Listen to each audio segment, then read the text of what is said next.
You're watching Fox 10 Phoenix now. That Fox 10 News alert, a Valley home up in flames through the overnight hours. Irene Snyder is live this morning, Elm School and Queen Creek Roads in the East Valley with the latest on the investigation. Hi, Irene. Good morning, guys. Well, the good news here is that no one was hurt. We're told the homeowner works overnights, so was not home at the time of the fire. But you can take a look here and see what it looks like now. The fire broke out just around 12:40 in the overnight hours, so obviously it's been hours at this point. The fire's already out. The fire department has left. When we first got here a few hours ago, there were crews out here boarding up the building. They've already finished at this point, blocked off the area. But taking a look at that roof right now, you can see the structure is still standing, but the roof is pretty much gone. If you're taking a look at some of that video from the overnight hours, you can see the smoke just billowing through the roof, as well as the flames coming through the roof as well. Now, the house fire was called out as a first alarm. That was again around 12:40 in the morning. Both Chandler and Mesa fire departments were on scene. At this point, they say they don't know how it started, but again, no one was hurt is the good news, and no one was home. The homeowner works the overnight shift and was not home at the time of the fire. Again, still waiting for more information, but just even taking a look at that scene overnight, you can see just how many first responders showed up, how long it took them to try and get control of the flames, because it was coming through the roof, and just even looking at it now, you can see the roof is almost completely gone. Structure still standing, but roof almost completely gone. We're obviously not sure what it looks like on the inside, but the home, again, roof almost completely gone, structure still standing, boarded up now as we speak. We're waiting to learn more information about exactly what happened, what led up to the fire. Again, no one was hurt is the good news here this morning. We'll send it back to you.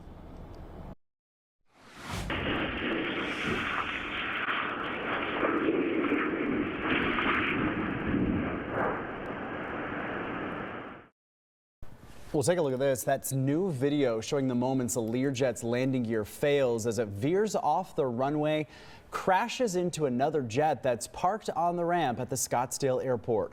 One person was killed, 3 others hurt. Well, the plane that had problems is owned by rock star Vince Neil, but the Motley Crue frontman was not on board at the time. Danielle Miller joining us live from the Scottsdale airport with the very latest developments on this accident. Good morning, Danielle. Good morning. I can tell you right now the Scottsdale airport is now back open. It was closed for about 6 hours as they investigated this crash that happened here yesterday afternoon. You guys can take a look here. This is the wreckage from that crash yesterday. This is one of those planes that was involved. It is on its belly there. You can see the front end of it completely ripped off, and then that other jet sitting there as well, which was involved. Can't really see any damage to that one. It's from our vantage point, but crews just arrived out here as well. I'm not sure if they're part of the investigation team, but the airport is back open. Flights have been landing so far.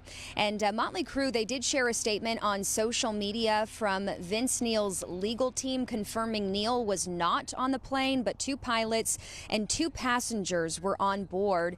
TMZ is reporting that those passengers were Neil's girlfriend and her friend. They are said to be in the hospital with injuries. In a post that was later deleted, the band had said that the pilot was killed.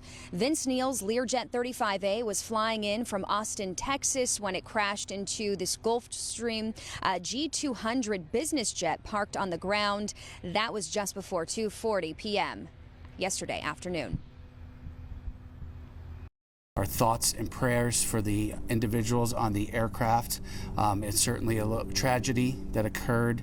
The fire department, the police department, airport operations did a fantastic job responding to the incident immediately, foaming down the aircraft to prevent additional fire. In a statement, Jet Pros LLC, which owns the plane that was struck, says there were no injuries aboard their aircraft, and the company is cooperating fully with any investigation. The National Transportation Safety Board has now taken over this investigation. And if you guys want to come back out here to us live, you may be seeing and hearing some of those planes taking off. Scottsdale Airport is back open, but you can see the damage from this plane here. Just truly tragic what happened out here yesterday afternoon. We are working to get get condition updates to those 3 survivors in the plane. And once we get any type of updated information on this story, we'll pass those details along to the newsroom as we get them. We'll send it back to you guys. All right, Danielle, thank you. Poison frontman Brett Michaels posting on social media about the crash, offering his deepest condolences to the pilot who died and the pilot who was hurt. He says his thoughts and prayers are with Neil's girlfriend, Rain, and her friend. He says that he often flies out of the Scottsdale Air Park location. Well, let's take you out to the West Valley now. A heads up here for neighbors near Luke Air Force Base. They are conducting an emergency drill today. Yeah, so neighbors may be seeing a lot of activity, hearing some activity as well over their houses related to this drill. Luke is conducting a crash simulation today. It will take place off base near Litchfield Road and Cactus in Surprise. Emergency management, police, and fire department teams will be taking part in the drill. There is no threat to the public, but people living in the area may hear or even see what appears to be a plane crash situation. Let's talk about this wildfire burning here north of the valley near Mayer. It is now forcing evacuations. This is on the way from the valley. If you're heading to Prescott or Prescott Valley, you likely pass the small town of Mayer and Dewey. It's a beautiful part of our higher elevations. Yavapai County Emergency Management reporting the Brady fire is now burned about 400 acres. Those living north of Pine Flats are under evacuation orders. The Red Cross has now set up evacuation shelter at Mayer High School, and there is also an animal shelter set up at Glassford Hill Middle School in Prescott Valley. Anyone with large livestock can bring their animals to the laser shelter. Topping education headlines this morning, a new report from JAMA Pediatrics found that students spend an average of 90 minutes a day on their devices while they're at school, which accounts for over a quarter of their daily phone use. The majority of that time is spent on social media. The study also found that when parents attempted to limit their teenagers' screen time, it can have the opposite effect, with teens spending even more time on their phones. That's when you take it away. No, it's very difficult, actually. Those researchers are right. So this study comes as more Arizona school districts have been working to crack down on cell phone use in the classroom, including the Bullhead City School District, where students were asked to lock it up this school year, but has it helped? So joining us live this morning, Bullhead City School District Superintendent Dr. Carolyn Stewart. Superintendent, thank you for your time this morning, and we just want to congratulate you on making this effort first and foremost. And how is it going here as you're getting close to the end of the school year? It's going very well. We only had a few complaints, way fewer than I thought we might have at the beginning of the year, and it's been very smooth. So, Doctor, why don't you kind of walk us through the whole thought process? Why did you guys want to implement this no cell phones in the classroom policy? Well, we had two key reasons. The first one is that we want students to really focus on the learning process. We're using a different model of instruction this year, which requires students to be much more participative in the process. And having their cell phones was a distraction. The second thing is that last year we had several incidents, particularly at our junior high, but not just there, but several incidents where students used their cell phones to plan and carry out and record assaults on other students. Of course, that's not acceptable at school. Fortunately, in none of those cases did any of the students get their recordings to social media, but in a couple of cases, parents did.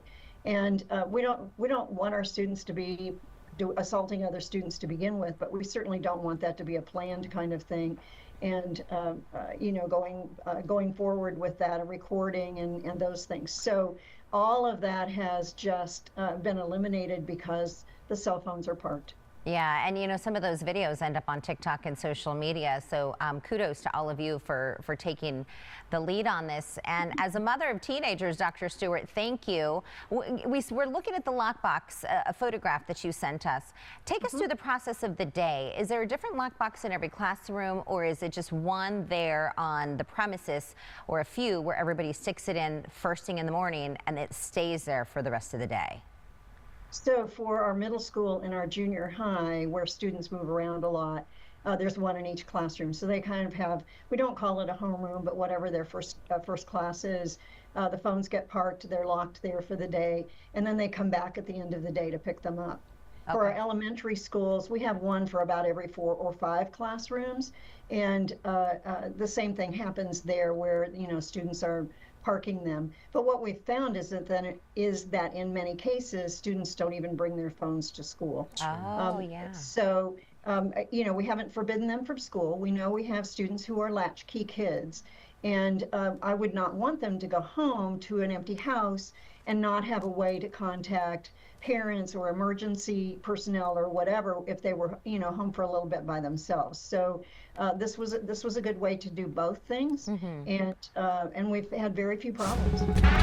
7:45 on your Tuesday morning. Weight loss drugs have been all the rage for the past few years, but that appears to be changing. A new study finds many users have stopped using them altogether. Yeah, so Fox Medical Team's Dr. Mike is live with more this morning. Dr. Mike, first of all, I don't know if you're an Eagles fan. I know you're in Philly. So congratulations to the Eagles. Are you an Eagles fan? I am. I must say I have an affiliation with the team, mainly management, and if they're all happy and good, I'm happy. But look, they're a great bunch of guys. The team is they're wonderful people, and the whole organization, and that means more to me than anything. But it's congratulations, good for them. And you know, we love Andy Reid too. He was our coach for many years, and you know, it is what it is, but it's all good. I guess now we know who the primary doc is for the head coach. I'm not saying anything. Yeah, HIPAA violations. Come on. I never kiss and tell. Right? Yeah, no kidding. I never kiss and tell. No. So this idea with, you know, losing weight and the shots and everything, what are you seeing in your practice? Are people not as interested these days as before? No, there's more interest than ever before. The problem is, and this study brought out, about half of the people that start on it stop it within a year. And there's 2 major reasons. One, some people don't tolerate them. And the other is that insurance won't pay for it. I would say the latter is the biggest reason. So we'll get somebody on it, or we will want to get someone on it, and it just doesn't fly with the insurance companies. I'm hoping that that's going to change as more competition comes. There'll be more medications out there like these, and that'll drive the price down. So, look, if you want to start on it, you have to talk to a healthcare provider. Make sure you have the right kinds of medical issues, either diabetes or obesity or overweight and all of that. The big thing is getting it approved, and that's why you have to have healthcare providers to be able to deal with that.